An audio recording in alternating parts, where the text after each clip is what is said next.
Hola, bienvenidos a Entre Libros, valientes exploradores. Hemos llegado al punto sin retorno, al umbral de la desolación final.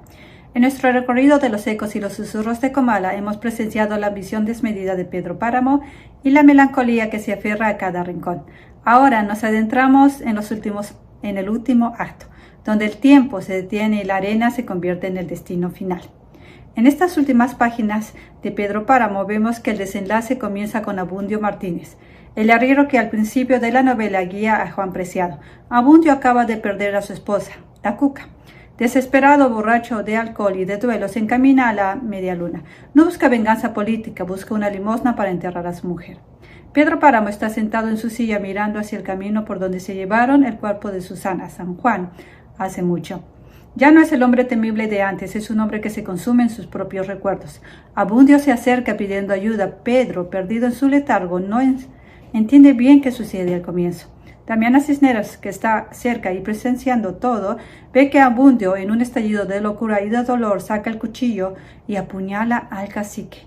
Damiana grita que están matando al patrón, pero el mundo de Pedro ya estaba muerto desde hace mucho. Las últimas líneas de la novela son de una potencia lírica y simbólica brutal. Pedro Páramo no muere como un héroe ni como un villano de tragedia clásica, muere como un objeto. Pedro intenta ponerse de pie y apoyarse en los hombros de Damiana, pero sus piernas ya no le responden. No dice palabras de arrepentimiento. Su último pensamiento es San Juan, Susana San Juan, su único amor. Rulfo escribe que Pedro dio un golpe seco contra la tierra y se fue desmoronando como si fuera un montón de piedras. Esta imagen final es crucial. Pedro Páramo, cuyo apellido significa terreno yermo y su nombre piedra, vuelve a su esencia natural. Su poder se basa en la tierra y al final él se convierte en el polvo y las piedras de ese Comala muerta que él mismo creó. Este es el cierre de un círculo vicioso. Es el hombre que se cruzó de brazos para dejar morir al pueblo, termina muriendo a manos de uno de sus hijos olvidados, en el más absoluto silencio, mientras su cuerpo físico imita la erosión del paisaje desértico que lo rodea. Y para entender por qué Juan Rulfo escribió como escribió, hay que entender que no solo redactaba ficciones, estaba exorcitando los fantasmas de un México herido. Juan Nepomuceno Carlos Pérez Rulfo Vizcaíno, más conocido como Juan Rulfo, nació en Apulco, Jalisco, el 16 de mayo de 1917 y murió en la Ciudad de México el 7 de enero de 1986. Rulfo no inventó la violencia de sus cuentos, la vivió. Nació en Apulco, Jalisco, en una época donde la muerte era parte del paisaje. A los 6 años su padre fue asesinado durante la Revolución Cristera. 4 años después muere su madre, dejándolo a cargo de una abuela y luego en un internado en Guadalajara, que él describió como una correccional. Esta soledad absoluta y el entorno de guerra sembraron la semilla de los temas que dominarían su obra: la búsqueda del padre, el abandono y la presencia constante de la muerte. A diferencia de otros autores que publicaron decenas de libros, a Rulfo le bastaron menos de 300 páginas para cambiar la literatura universal. Sus obras maestras, El llano en llamas, escrita en 1953, y Pedro Páramo, escrita en 1955. Después de Pedro Páramo, Rulfo prácticamente dejó de publicar narrativa larga. Cuando le preguntaban por qué no escribía más, solía responder con humor negro: es que se murió el tío Celerino, que era el que me contaba las historias. Antes y después de ser reconocido como escritor, Rulfo fue un fotógrafo excepcional. Trabajó para la compañía Goodyear y como agente de viajes le permitió viajar por todo México. Sus fotos no eran simples paisajes, capturaban rostros indígenas, ruinas y cielos, cargados que parecen ilustraciones directas de sus libros. La imagen y la palabra en él eran una sola visión. Y así llegamos al final de nuestra travesía. Espero que hayan disfrutado esta exploración del universo de Pedro Páramo y que las imágenes les hayan ayudado a visualizar este mundo desolador y fascinante. Ha sido un gran placer estar con ustedes en este viaje por la literatura y la imaginación. Soy Erika en Entre Libros, su club literario favorito, y espero que nos veamos hasta una próxima aventura. No se olviden de escuchar el último audio y nos vemos. Chao. Pedro Páramo estaba sentado en un viejo equipal junto a la puerta grande de la media luna, poco antes de que se fuera la última sombra de la noche. Estaba solo, quizá desde hacía 3 horas. No dormía. Se había olvidado del sueño y del tiempo. Los viejos dormimos poco, casi nunca. A veces apenas si dormitamos, pero sin dejar de pensar. Esto es lo único que me queda por hacer. Después añadió en voz alta: no tarda ya, no tarda. Y siguió: hace mucho tiempo que te fuiste, Susana. La luz era igual entonces que ahora, no tan bermeja, pero era la misma pobre luz sin lumbre, envuelta en el paño blanco de la neblina que hay ahora. Yo aquí junto a la puerta mirando el amanecer y mirando cuando te ibas, siguiendo el camino del cielo, por donde el cielo comenzaba a abrirse en luces, alejándote, cada vez más desteñida entre las sombras de la tierra. Fue la última vez que te vi. Pasaste rozando con tu cuerpo las ramas del paraíso que está en la vereda y te llevaste con tu aire sus últimas hojas. Luego desapareciste. Te dije: regresa, Susana. Pedro Páramo siguió moviendo los labios susurrando palabras. Después cerró la boca y entreabrió los ojos en los que se reflejó la débil claridad del amanecer. Amanecía.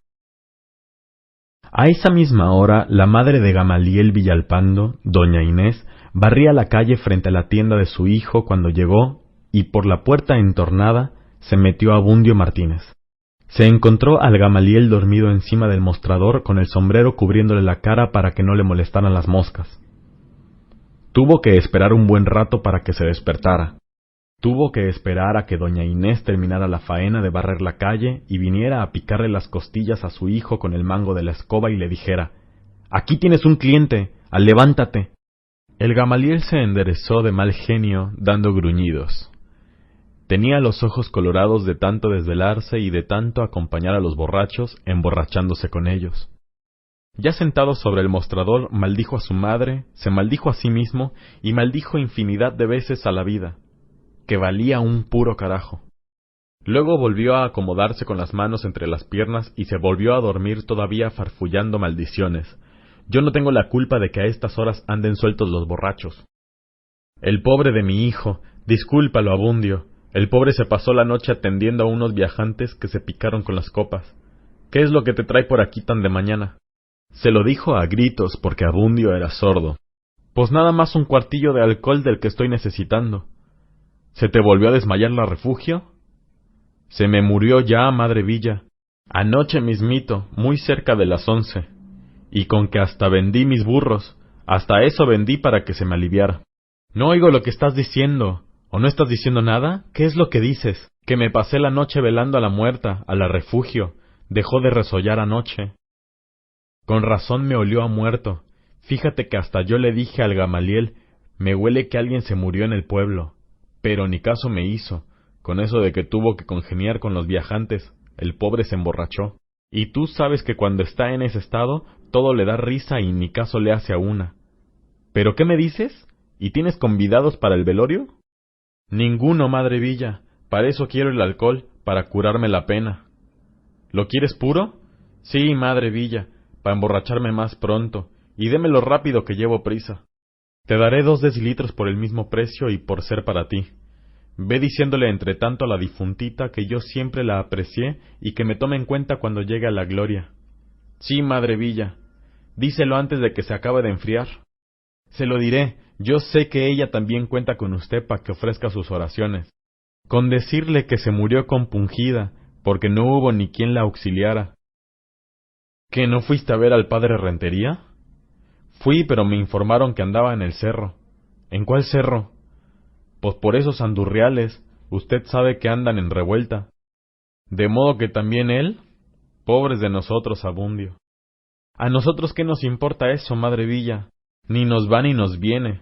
Sírvame la otra. Ahí como que se hace la disimulada, al fin y al cabo el Gamaliel está dormido. Pero no se te olvide pedirle a refugio que ruegue a Dios por mí, que tanto lo necesito. No se mortifique, se lo diré en llegando, y hasta le sacaré la promesa de palabra por si es necesario y para que usted se deje de apuraciones. Eso mero debes hacer. Porque tú sabes cómo son las mujeres, así que hay que exigirles el cumplimiento enseguida. Abundio Martínez dejó otros 20 centavos sobre el mostrador. Deme el otro cuartito, madre Villa, y si me lo quiere dar sobradito, pues ahí es cosa de usted. Lo único que le prometo es que sí me lo iré a beber junto a la difuntita, junto a mi Cuca. Vete pues, antes de que se despierte mi hijo. Se le agria mucho el genio cuando amanece después de una borrachera. Vete volando y no se te olvide darle mi encargo a tu mujer. Salió de la tienda dando estornudos. Aquello era pura lumbre, pero como le habían dicho que así se subía más pronto, sorbió un trago tras otro, echándose aire en la boca con la falda de la camisa. Luego trató de ir derecho a su casa donde lo esperaba la refugio, pero torció el camino y echó a andar calle arriba, saliéndose del pueblo por donde lo llevó la vereda. —¡Damiana! —llamó Pedro Páramo—, ven a ver qué quiere ese hombre que viene por el camino. Abundio siguió avanzando, dando traspiés, agachando la cabeza y a veces caminando en 4 patas. Sentía que la tierra se retorcía, le daba vueltas y luego se le soltaba. Él corría para agarrarla, y cuando ya la tenía en sus manos se le volvía a ir, hasta que llegó frente a la figura de un señor sentado junto a una puerta. Entonces se detuvo. «Denme una caridad para enterrar a mi mujer», dijo. Damiana Cisneros rezaba: «De las acechanzas del enemigo malo, líbranos, Señor», y le apuntaba con las manos haciendo la señal de la cruz. Abundio Martínez vio a la mujer de los ojos azorados poniéndole aquella cruz enfrente y se estremeció. Pensó que tal vez el demonio lo había seguido hasta allí y se dio vuelta, esperando encontrarse con alguna mala figuración. Al no ver a nadie, repitió: «Vengo por una ayudadita para enterrar a mi muerta». El sol le llegaba por la espalda, ese sol recién salido, casi frío, desfigurado por el polvo de la tierra. La cara de Pedro Páramo se escondió debajo de las cobijas como si se escondiera de la luz, mientras que los gritos de Damiana se oían salir más repetidos, atravesando los campos. «¡Están matando a don Pedro!». Abundio Martínez oía que aquella mujer gritaba. No sabía qué hacer para acabar con esos gritos. No le encontraba la punta a sus pensamientos. Sentía que los gritos de la vieja se debían estar oyendo muy lejos. Quizá hasta su mujer los estuviera oyendo porque a él le taladraban las orejas, aunque no entendía lo que decía. Pensó en su mujer que estaba tendida en el catre, solita allá en el patio de su casa, a donde él la había sacado para que se serenara y no se apestara pronto. La Cuca que todavía ayer se acostaba con él bien viva, retozando como una potranca y que le mordía y le raspaba la nariz con su nariz. La que le dio a aquel hijito que se les murió apenas nacido, dizque porque ella estaba incapacitada. El mal de ojos y los fríos y la recoldera y no sé cuántos males tenía su mujer, según le dijo el doctor que fue a verla ya a última hora, cuando tuvo que vender su burro para traerlo hasta acá, por el cobro tan alto que le pidió. Y de nada había servido. La Cuca, que ahora estaba allá aguantando el relente, con los ojos cerrados, ya sin poder ver el amanecer. Ni este sol ni ningún otro. «Ayúdenme», dijo, «denme algo». Pero ni siquiera él se oyó. Los gritos de aquella mujer lo dejaban sordo. Por el camino de Comala se movieron unos puntitos negros. De pronto los puntitos se convirtieron en hombres y luego estuvieron aquí, cerca de él. Damiana Cisneros dejó de gritar. Deshizo su cruz. Ahora se había caído y abría la boca como si bostezara. Los hombres que habían venido la levantaron del suelo y la llevaron al interior de la casa. «¿No le ha pasado nada a usted, patrón?», preguntaron. Apareció la cara de Pedro Páramo, que solo movió la cabeza. Desarmaron a Abundio, que aún tenía el cuchillo lleno de sangre en la mano. «Vente con nosotros», le dijeron. «En buen lío te has metido». Y él lo siguió. Antes de entrar en el pueblo les pidió permiso. Se hizo a un lado y ahí vomitó una cosa amarilla como de bilis, chorros y chorros como si hubiera sorbido 10 litros de agua. Entonces le comenzó a arder la cabeza y sintió la lengua trabada. «Estoy borracho», dijo. Regresó a donde estaban esperándolo. Se apoyó en los hombros de ellos, que lo llevaron a rastras, abriendo un surco en la tierra con la punta de los pies. Allá atrás, Pedro Páramo, Sentado en su equipal, miró el cortejo que se iba hacia el pueblo. Sintió que su mano izquierda, al querer levantarse, caía muerta sobre sus rodillas, pero no hizo caso de eso. Estaba acostumbrado a ver morir cada día alguno de sus pedazos. Vio cómo se sacudía el paraíso dejando caer sus hojas. Todos escogen el mismo camino, todos se van. Después volvió al lugar donde había dejado sus pensamientos.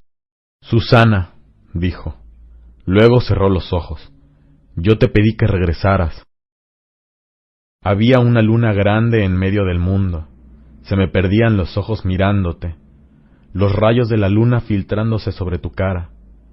No me cansaba de ver esa aparición que eras tú, suave, restregada de luna, tu boca abullonada, humedecida, irisada de estrellas, tu cuerpo transparentándose en el agua de la noche.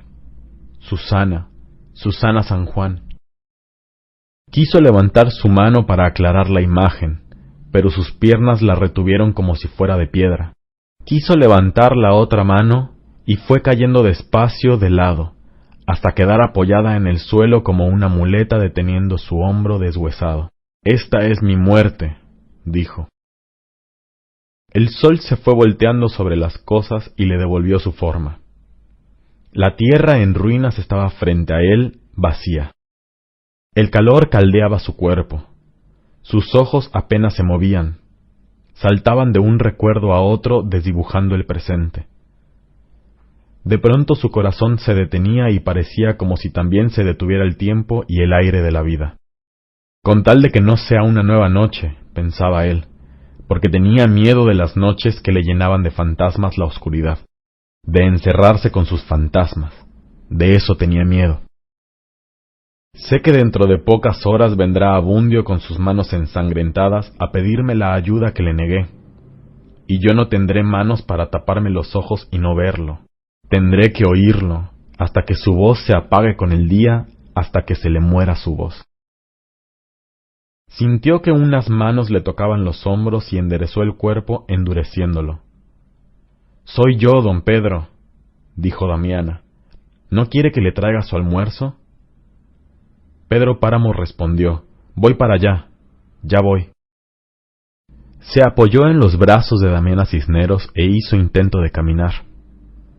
Después de unos cuantos pasos cayó suplicando por dentro, pero sin decir una sola palabra.